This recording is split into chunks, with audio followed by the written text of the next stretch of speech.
we can start. If somebody is trying to connect, just admit all the time. I think people from Trickster can do it. Maybe anyone can do it. So just admit, admit, admit. So we will not stop too much. A short introduction, hopefully short introduction. Basically, what is this workshop about? And I kind of, when I named this workshop AI workshop, I knew that that's kind of a very stupid name. So trust me, I understand that. And I will not try to teach you about AI, kind of like in any deep level. Basically, it was my journey trying to understand what is this thing. And we will not concentrate specifically on one element, but I wanted just to kind of walk through the development of AI, a little bit of history, and then slowly go inside of stuff that actually interesting for us, or things that we're using in our in kind of like day-to-day kind of like life. Okay, like important, it's again, I definitely not consider myself someone that understand this even at 5%, but I will try kind of like to put together everything that I learned in the last few weeks, or last year basically, since we started to deal with the deepfakes, and try to explain stuff in a very simple way, which kind of like that's the maximum I understand, because it's so fast, getting so complicated, that the more you're reading about that, the more stupid you feel. At least that's what was with me. So we will start from very basic, I guess. So artificial intelligence. So what we're trying to achieve, we're trying basically to mimic the intelligence itself, and to understand what are we trying to do, we need to understand what intelligence is. And that's already one big question mark, because there's millions of explanations and there's many things how you can judge intelligence. So let's go just through few of them, and then we will think like, is it not? So first of all, capacity for abstraction. This is one of the main complex things that we can call intelligence, and I don't think that we are there in any way with computers. It's something that like really also developed in humans like over thousand years, and that's something that is very complicated somehow for us to understand as well. Then we will jump to logic and understanding. That's something that we definitely there, and that's something that kind of like computers already doing way better than we do. Self-awareness, again, that's interesting that like that's just many definitions of intelligence. And self-awareness, it's many people can also say, well, you not have to be self-aware to be intelligent. It's something at already higher level, something that you can call consciousness, which is one big deal of a question, because we still don't know what this thing is, but we have few definitions, and we will define them. Probably we'll talk about this a little bit later. Learning, this is must for intelligent creature. Like now we're talking about it, the natural intelligence. So that's something that we can say, well, we are there, absolutely. And emotional knowledge, again, like computers are not there yet, and maybe one day will be, but nope. Reasoning, planning, and let's stay reasoning and planning. It's coming to the same logic. So basically that's something that also inside of checkbox. So checkbox is kind of like there. Creativity, that's kind of fun thing. That's I think when we will talk about the Mid Journey, which exploded a few weeks ago, we can start very heated debate about that. So let's go the next one. Critical thinking, again.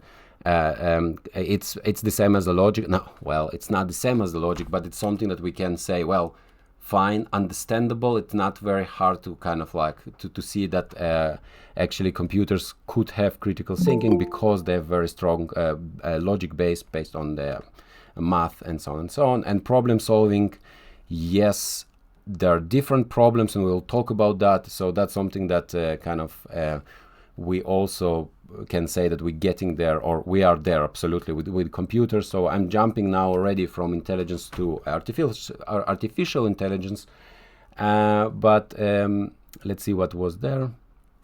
That's kind of not very important.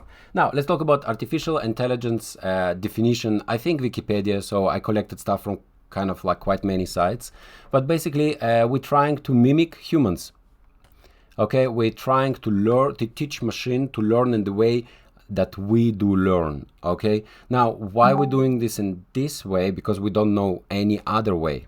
Well, we are humans, we are the most advanced creatures on this planet, and we learn in a certain way. Maybe there is a way to solve problems and be intelligent unlike us.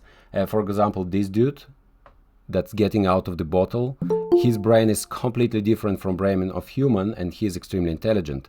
Okay, but we are kind of egocentric. We're taking ourselves and we're trying to teach machine to behave in the same way that we're behaving, or to solve problems in the same way and make decisions, and so on and so on and so on. This kind of like our wet dream to create a human but artificial. Okay, and this thing started very long time ago, and we're talking about 400 before Christ. The first artificial intelligent creature was kind of like spotted. It's Talos, and this guy was guarding one of the islands in what island, Crete. And interestingly enough, he's basically he was filled with the intelligence, with the soul, and in order to defeat him, somebody had to pull a plug out of his foot, I think, somewhere there. So, and in this case, he was losing the intelligence, and he was staying like basically like a body without anything else. So, but it's very far and very long time ago, and then of course humans kept developing and developed their ideas, because that was the mythology. Okay, mythology, so nothing which is very much well close to what we have right now. But then we started a development of math, of algebra, and it's starting from China, Greeks, of course, from I don't know. Okay, let's skip this one. So basically, we started to develop and put on the paper more and more ideas, and our kind of understanding of the math was stronger and stronger and stronger. And then we started to get ideas about the. It started from Aristo about the formal deduction. That's even previously, and then we were like humans started to think that every rational thinking can be solved on the paper, basically. Okay, everything that we can think about, there is always there is always something that you can just create some kind of a function. And I'm talking about already about the 20th century, when we've got really good development of math, basically, when we had like last 3 centuries people already started to explore, I don't know, our sky, and to calculate distance to the sun, and so on and so on. So basically we were ready to say, well, probably we can create artificial intelligence still on the paper, because we don't have means for that. But well, it's somehow possible, because we look at this, we can deduct everything.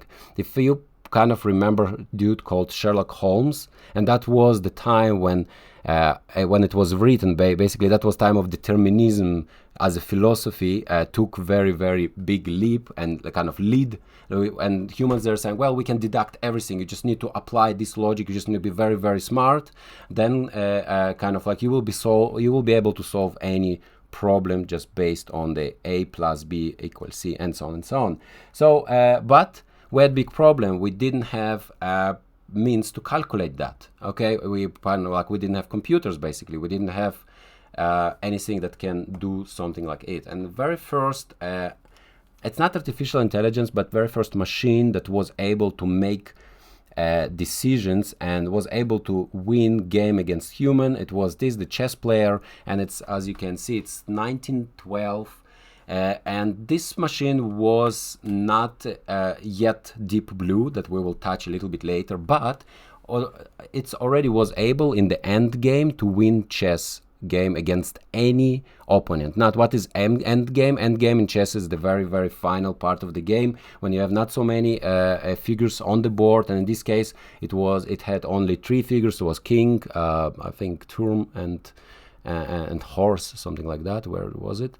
And but the cool thing is that whatever you do against this machine, it was winning you in the end. Okay, it was hard coded, programmed in the way that you cannot change, and that's we're starting already to arrive to the types of machine learning, of AI. We will get there again. So, but it's already was able to make decisions and was able to overcome the human opponents. But Still, everything is absolutely mechanic, and we're not getting kind of like more far away than that. Let's go to a little bit forward, and a little bit it's 20 years forward. Okay, so this is Alan Turing, and we will talking. No, this is actually not Alan Turing. This is some actor, but this guy is Alan Turing. Okay, so that's the actual guy, and he is the father of artificial intelligence as we know it. Okay, that many people consider him to be father of artificial intelligence, and we're looking now in 1935 when the first time he described the abstract of that computer machine, computing back then. Let's not call it computer, but computing machine, which is consisting of limitless memory, and the scanner can read some symbols and then can make some sense out of that based on set of certain rules. This machine will be able to solve numerous problems, and also it will be able to learn. Okay, so we need always remember what was the definition of intelligence that we kind of like, we went through it very briefly in very beginning, and now we're starting to hear already things that very much jump into this area. Okay, so this machine will be able to solve any problem. According to Alan, it will be able to learn, and it will be able to learn by itself and improve itself without intervention of humans. Now, it's completely crazy idea. It's 1935, we still didn't have our first iPads, so it's very much kind of like everybody like, well, you did probably a little bit kukuluku. And but this guy, yes, created the universal Turing machine, and this machine was, if I'm not mistaken, also was used in this movie in order to break Enigma, which was the cipher code of Nazis in Second World War to communication. Now, did this machine understand what Nazis or what Germans were saying? No, it didn't. But that's important thing that it didn't have to. Okay, it's just recognized patterns. We were inserting certain logic which was hard-coded inside of this machine, but it was possible to change this logic. And like, you know, I'm sorry for being very blunt here, but that's kind of like things which defining the logic, this kind of like little knobs. And Alan was able to rotate each knob, and each time when he was rotating, the logic was changing. Okay, that's kind of like the programming of this machine. But by the end of the day, this machine did the heavy calculation which humans were not able to perform. Okay, which is quite a big deal, and that was a huge breakthrough.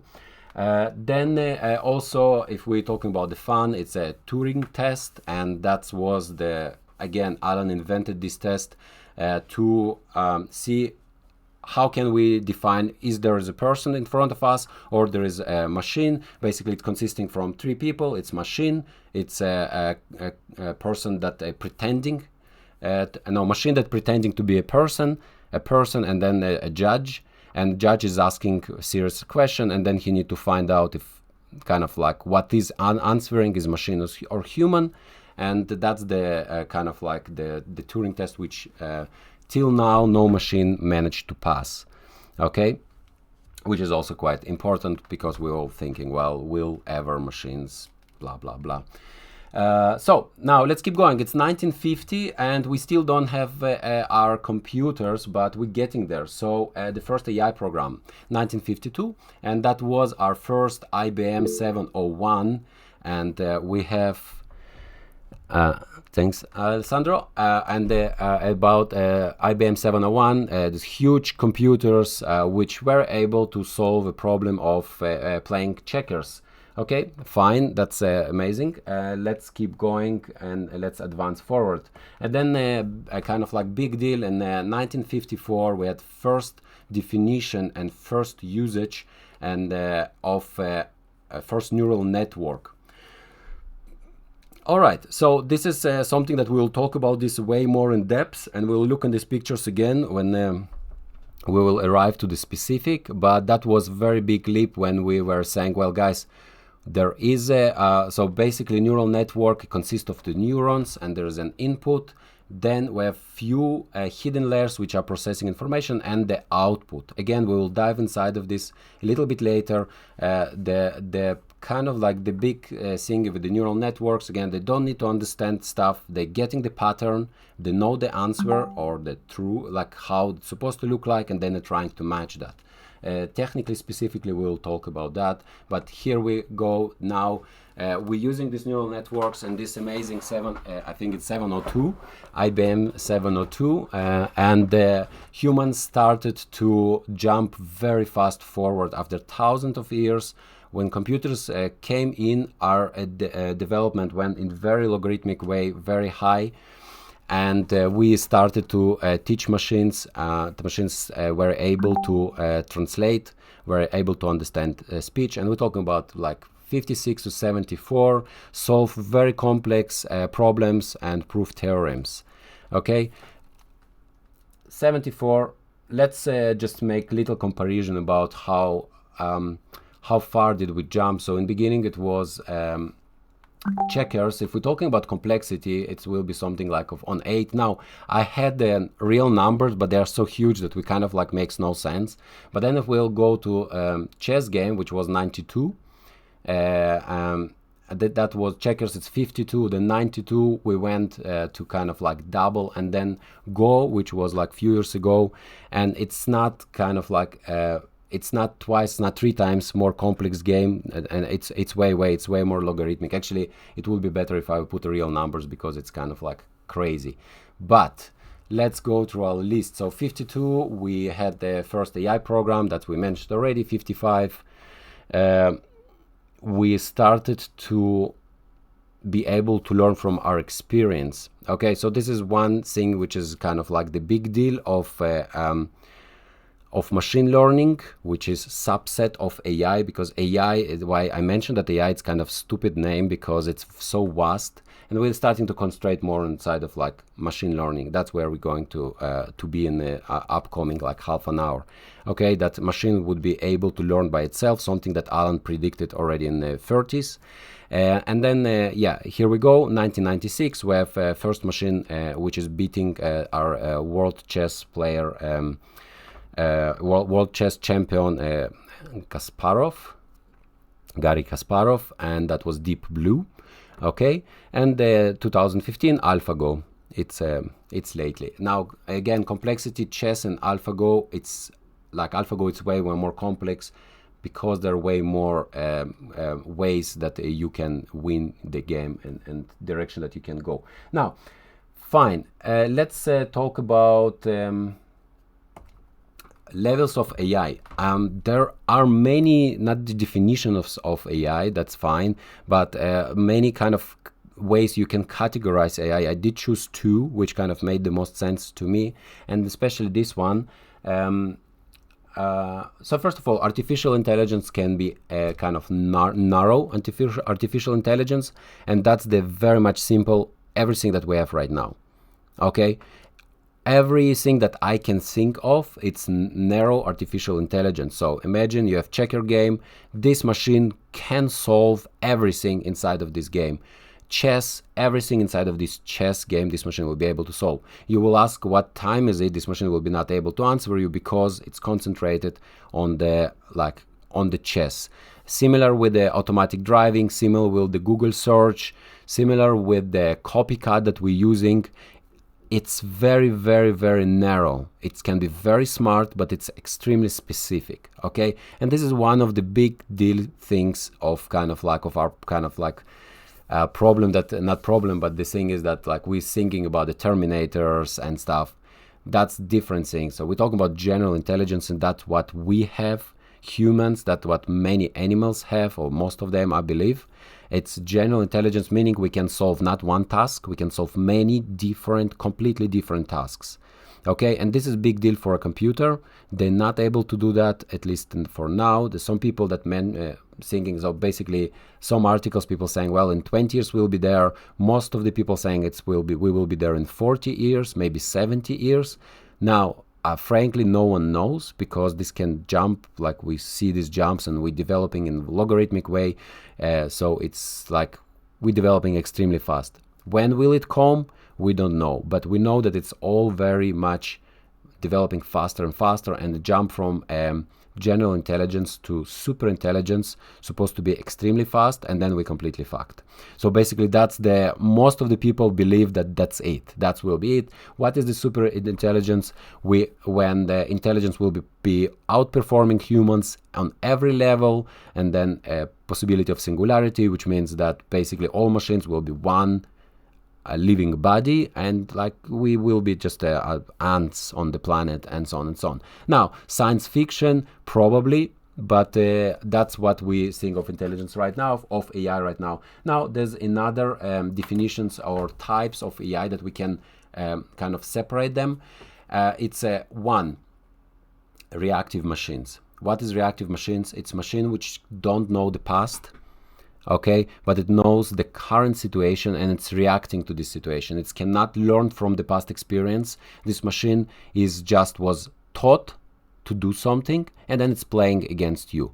For example, we have the I think Deep Blue was good example. It just was kind of like taught by engineers, and then it's starting to play games, and that's it. It does not learn from these games. It's just playing game against it's like if somebody already did use a copycat. If you have inference node, this inference node will do the job, but this guy is not going to learn from what you're feeding it. You need to go back to copycat, run through neural network again, and then give another inference node. So we can think of these reactive machines as inference node, okay?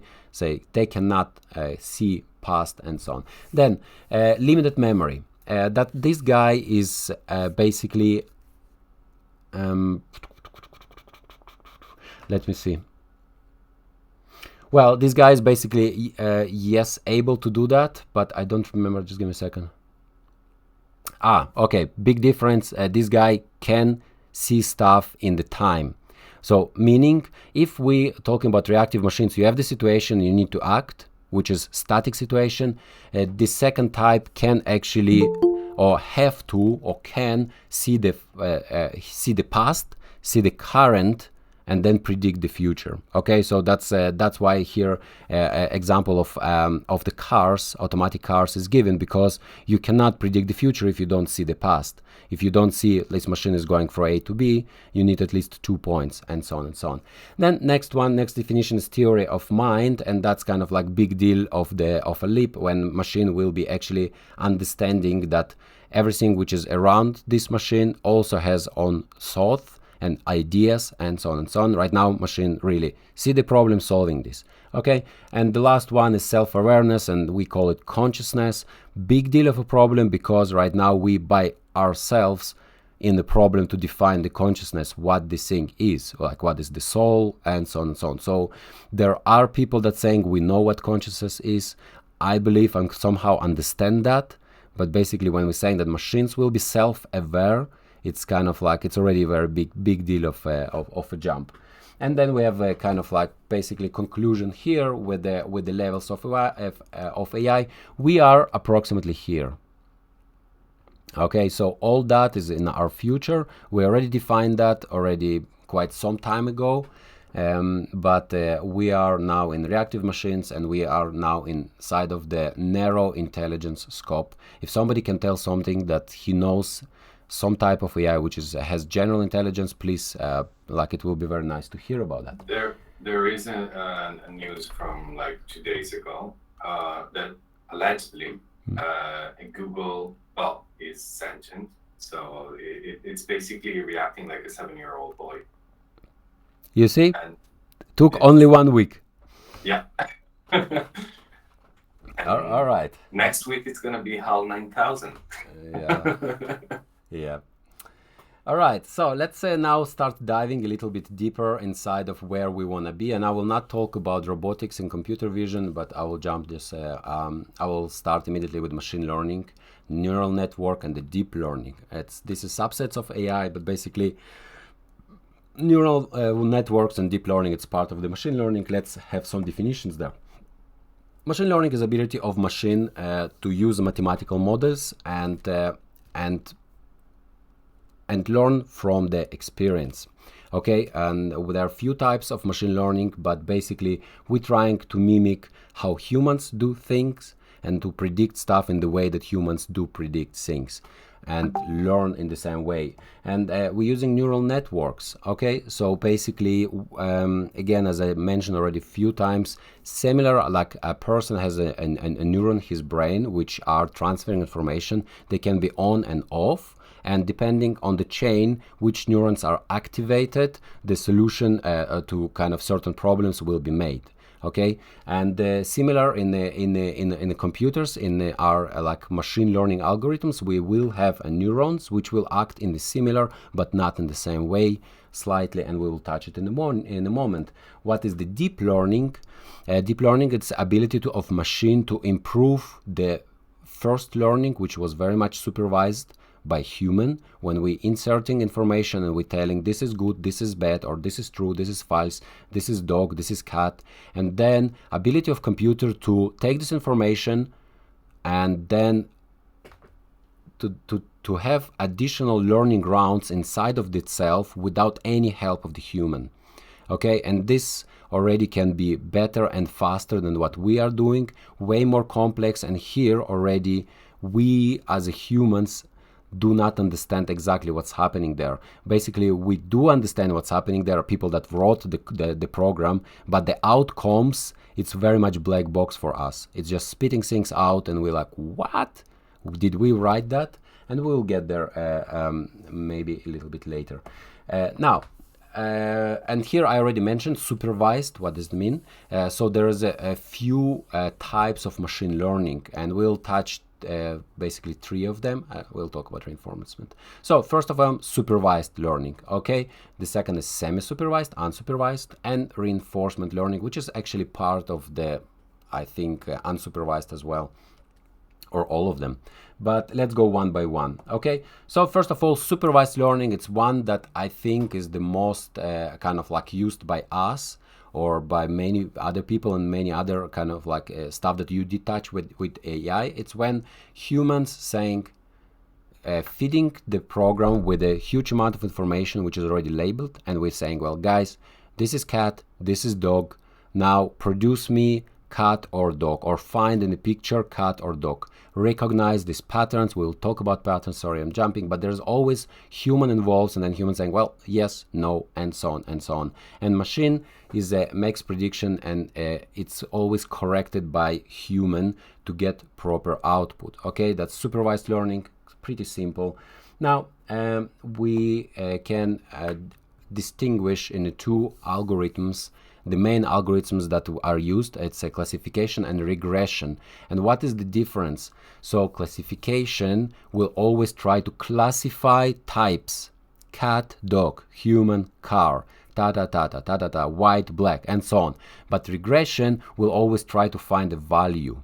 Okay, now when we will use value, for example, prediction of on the stock exchange, or prediction in the meteorology, will be weather good tomorrow. Here is huge amount of the information for you.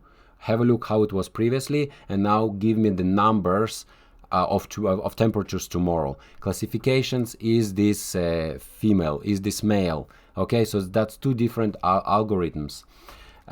Then we can talk about the semi-supervised, so we're slowly going to the unsupervised model, but semi-supervised, and when we feeding a computer with a so let me read, please, because I don't want to. Semi-supervised learning is similar to supervised, but instead it uses both labeled in beginning, cat and dog, and unlabeled data. Labeled data is essentially information that has meaningful tags, so that the algorithm can understand the data. By using this combination, with labeled data, like whilst unlabeled data lacks the information, by using combination with learning. So basically, we feeding with the data, we feeding with a computer with the labeled data, but computer able internally later to understand unlabeled data as well, based on the labels that we already provided.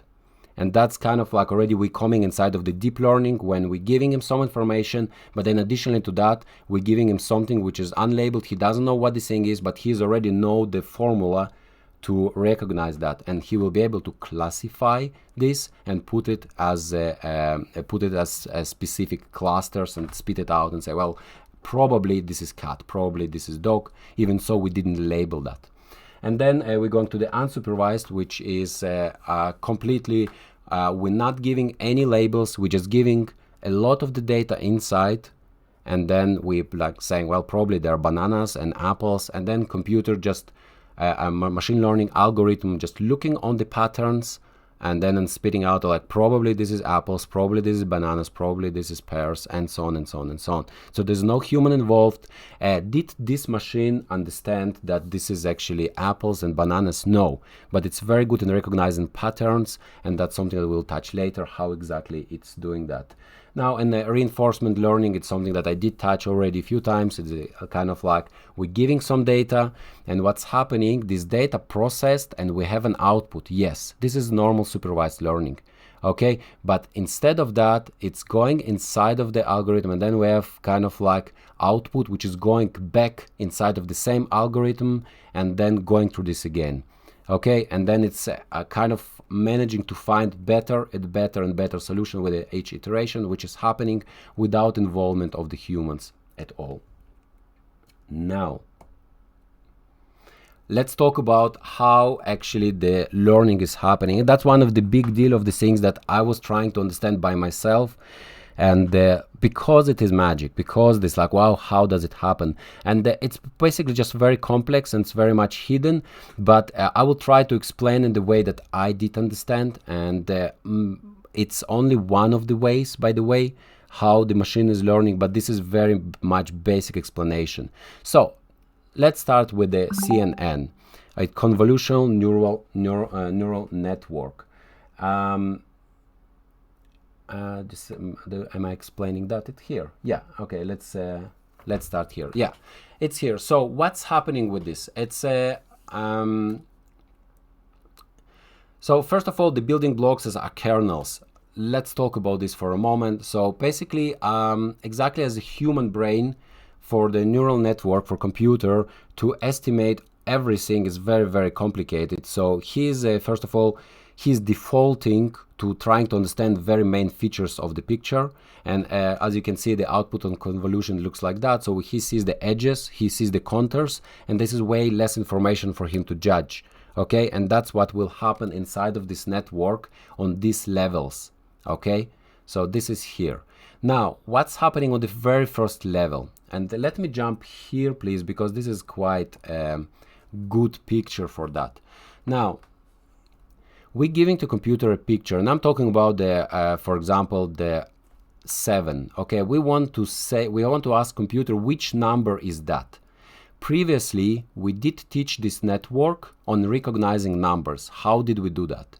We gave to network a lot of number 7 written by hand. There's a huge database, and we said, well, if this looks like 7, it's 128 by 128 pixels. Now, this is important because actually this row, this is all the pixels we have. Pixels one by one, no brain, no understanding of 7, no understanding what we're looking at. This is 1 pixel, this is 1 pixel, and this is 1 neuron, this is 1 neuron. You remember the data that we gave to computer? It's all here in all these hidden layers which have certain rules.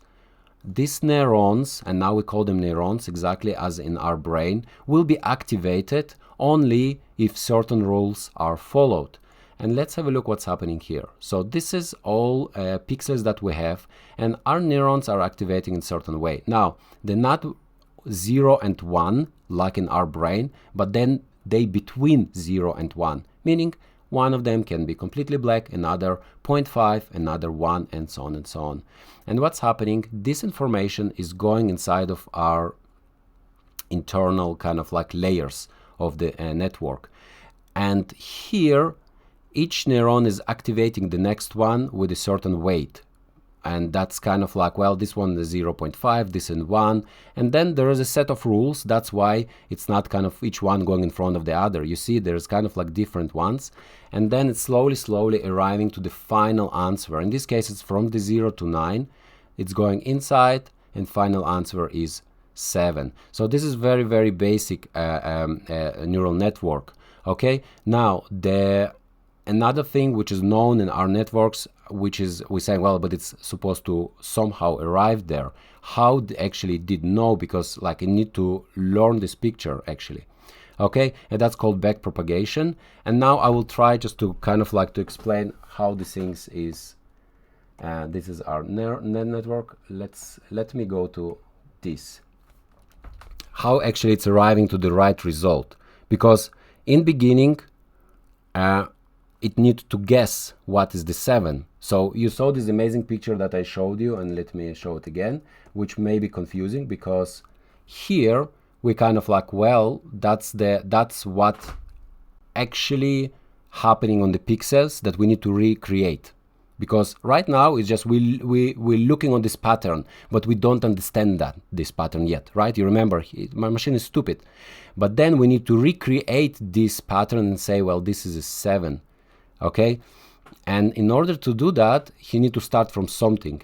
So he will guess in very beginning. So in very beginning, machine will give just random number. He will say, well, this is probably 0.5, okay? And now we're just talking about per pixel, okay? Here, machine will drop certain amount of numbers on the picture. We have 128 pixels by width and by height. He will drop the grayscale, approximately. And then it will compare each pixel that we drop. Now let's think about 1 pixel, okay? It will drop this pixel, and then we'll say, well, we did drop now pixel 0.3, but what we see on the picture, it's 0.5, which means we need to go a little bit. Our cost function is very high, okay? It's called the cost function. We need to go lower, we need to be closer to that. And then we're starting to nudge our numbers every iteration. And iteration, that's something that I didn't mention yet, and it's also not written here. So the first time when we'll try to mimic that, we will get completely gibberish answer. What you see here, this is final result when it's learned. But in the beginning, it will give some numbers, and here we will have a gibberish. It will go back, it's called back propagation. It will say, well, you entered 0.5, but we generated 0.3 based on our rules. Let's nudge this number to certain direction. And then we're starting to go back and forth and nudge our numbers. In beginning, we were nudging left and right, and we're like, oh, actually the vector is going downward. So actually we need to go this direction, because if we're going up, it's kind of like wrong direction. It's kind of like our cost function starting to be higher. So basically it's just randomly in the beginning giving you some numbers and then saying, oh, look at this. When I gave him different number, I actually getting closer to it. So that's the direction that I have to go. Let's give him another number also to this direction. Oh, look at this, I'm again closer. And that's how it's very naturally going to go to the area where we are extremely similar to the original footage, original material, and that's called gradient descent. Okay, now I don't know how convoluted I'm explaining this, probably very. Now, I was thinking a few days ago about the very similar thing that I kind of like, I don't know how, again, how smart this explanation will be, but imagine you have a rain. Imagine you have a cloud, and then it's producing a lot of rain, and that's the pixels. And they're falling. And why they're falling? Because we want to reduce our cost function. We have gravity, which is always driving us to a certain direction. Exactly like algorithm always saying, well, we want to go as low as possible. And it's falling, and then it's starting to meet set of rules, which is, for example, air resistance, which will move it a little bit left, a little bit right. It will meet mountains, and that's rules that we did teach it, okay? And then by the end of the day, all this water will be collected inside of the lake, and that will be our answer for this specific system, for this specific network, okay? So without understanding, and basically that's kind of like, that's called the gradual descent. And how do I jump back? Tick, tick, tick, tick, tick. Here. So this is very basic of every machine learning algorithm. Okay.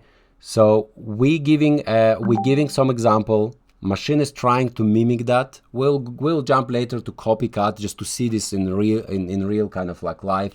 Actually, let's jump now, because I think that will be quite here. I think I have here an example of of me trying to train something, and we had this 7, okay? But here we have something else. We have, for example, we have the original face and we have the ground truth. We're saying, well, this is that. Okay, this is something that we taught the machine. We gave the data to this machine, and then we're saying, well, create this, and machine throwing on each pixel numbers because it has no idea. He's like, well, I will throw the numbers, and then it's going to the next iteration. It's kind of threw the numbers and then like made the difference between this and that, and it's like, oh my god, it's very different. Let's go some direction there. And here I'm jumping actually a lot. But when I'm jumping, it's already starting. It's like many iterations later. It's kind of like, well, probably it looks like that, okay? And it's slowly will learn, and it will go closer and closer to what we're actually supposed to get, okay? Again, our steps will be way slower. That's the kind of the original steps, but not even, it's 1 every 1,000 steps. It was like that. After 1,000 iterations, it was like, oh, look at this, I'm getting closer somewhere. And it's always happening, not because it's very intelligent, I mean it is, blah blah blah, but because it's just looking on the values. This we're going to plus, here we're going to minus, probably we want to go to minus, that's the direction, let's go even more. It's always in the beginning will jump very big jumps, because it's really don't know where this thing is, but later, slowly, it will go smaller and smaller steps, and that's something that you can see in a graph when it's learning. It's in beginning, it will be completely stupid, the error will be extremely high, and then, okay, I'm getting it, and then, all right, let's go a little bit slower, because we are already very close to the real thing, okay? You probably never will be a real thing, but you will be very close there. There is very good YouTube video which is explaining that, or like it's serious. If you will try to look for it, it's kind of like extremely nice. So here is just basically the difference that in our body neurons they just activated 0, 1, but these guys, they do have a certain function and a certain weights, and I will not go inside of that because that's starting to be just annoyingly complicated. But basically that will be the kind of like importance. I would like to touch the GANs. So basically this is one of the types of neural networks, or of the system of machine learning, without going very much inside how the machine is learning inside of this itself. So basically we have generator, we have discriminator, and generator based on the data will by itself generate exactly, as you can see, noise pattern, and discriminator will say like, dude, no, it's not it. And then generator will generate another pattern, and then this guy will be like, well, maybe. Until he will learn to generate exact the thing without involvement of human being inside of this machine, this guy will be able finally to trick the discriminator and say, well, this is the real thing. And then he's like, yep, it actually looks like real. Okay, and that's the explanation of GAN network. But of course, inside of it's extremely complicated. Okay, so that was my very general introduction to the AI and to machine learning, just for us to basically to have like general feeling of how this thing works, and kind of like a little bit of the history. And right now we do have some 15 minutes that we could invest in specific applications. I would just give example of the CopyCat, and I think next week we will go through the examples of people that using AI at home. I know that Alessandro prepared something, and also Chris wanted to present something else, but I would like not to rush it. And what I would like to do now, it's exactly to show very shortly this little scene of us trying to get that to work. So basically we have the original footage, and then we just said, well, let's try to close his mouse and create this nice matrix effect, just as an example of kind of like implementation of the algorithm. So let's just try to find the things that we're talking about. So first of all, we need to give him a data which is explaining to him what is what, and that's the labels. Kind of like we're saying, well, this actually is that. Okay, so we're tricking the machine learning algorithm. We're saying like this supposed to look like that, and that's we're giving on few frames. This, by the way, very bad job that I did here. So probably that's important. That probably this will fuck up my kind of like my algorithm in the end, so my output in the end. But basically very simple. That's something that H1 can do, and create some few painted frames. Okay, then we're going inside of our CopyCat, and we're giving him the input and ground truth, which is this is the ground truth. Let's have a look on our options, and I know that you can look on the options by yourself. It's just more to do understand where is this option coming from. The cool thing that so you can design amount of epochs. Epochs, it's one time when it does the calculation. Okay, remember the back propagation that I mentioned is go forward, try to produce something, go backward through every layer and tell to this neuron or pixel, dude, you were wrong, and probably you were wrong by 0.5, 0.3. Okay, this is epochs, and as you can see, this is 150,000 epochs. Start training, resume training, create inference. So start training, well, let's start the new training. Resume, we can always start from the middle. And inference is this exactly the node that will actually produce the model. And right now there's no learning happening anymore. It's just straightforward. You're applying this to the picture and it will give you the result. That's the function that you're getting in the end. Very complicated and so on and so on. And it's based on the kind of like on the certain file which is generated here. What else we have here? Basically kind of like the crop size. It's how many pixels each time he will calculate. And that's basically coming to one important part, that why we have explosion of machine learning right now, because our computational power is crazily exploded in the last few years. Okay, it's not like our mathematical level exploded, our knowledge exploded. That's kind of here we were driven by technology, because from the moment we were able to use GPUs for computation, which are very good for this task that can run many tasks in parallel. We exploded, and that's the crop size. For example, it's how many pixels each time would you like to calculate? 64 by 64, 128 by 128. This is huge numbers. And if you have very big graphic card, you can go crazier. If you have little graphic card, you will probably want to be a little bit on the lower side. The batch size, it's how many these pictures you want to calculate in the same time. Okay, in my case it's 7. Because he probably looked on my GPU and said, well, I actually can feed all of them in one batch. So in the same time, he will calculate 8 pictures.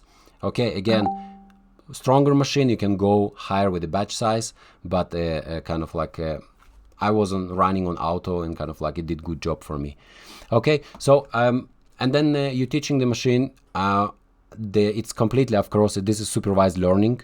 If you see that some frame, for example, this one didn't work for you, always can add additional frame here in the end, and then you can teach this machine to forget this thing or paint this better, and then teach it again, and then it will relearn the things that you already did teach it, but in a better way. He will like, oh no, it's actually supposed to look like that, and we'll erase the old memory and we'll put the new memory. That's something that our deep face guys are doing all the time, and that's hopefully next week. Lucas, I don't know, Lucas, if you're with us, but Lucas will hopefully present us again example of how the same knowledge is kind of used in the deep face. I will stop now. If you don't have questions, maybe we'll have even time for Alessandro to show his disco diffusion stuff. I think disco diffusion or diffusion disco, something like that. But if you have questions, try to ask and I will try to answer.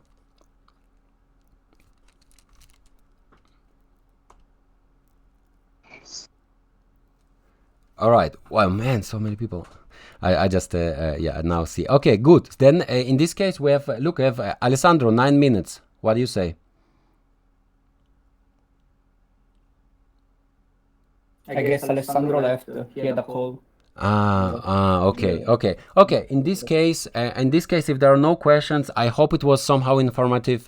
If I made some mistakes, guys, feel free to write in our WhatsApp group that like, look, this actually was not correct. That's absolutely fine. It really was my journey to trying to understand in my head and not be scared of AI and that they will conquer the world. And the next workshop we will dedicate specifically in presentation of work of people or people that using stuff like this I cannot show and kind of like how we using machine learning, and we like, let's not call it AI because it sounds really ridiculous when I'm saying we're using AI, how we using machine learning specific algorithms to achieve our goals or just to have fun. Okay, then thank you very much everyone. If no questions, let's keep going with our working days. Thanks a lot. Thanks. Thank you. Thank you. Bye. Thank you. Thanks. Yes. Bye. Bye-bye. Bye. Thanks. Bye bye. Bye bye. All right, did I record? I probably did record. Look at that. Stop recording.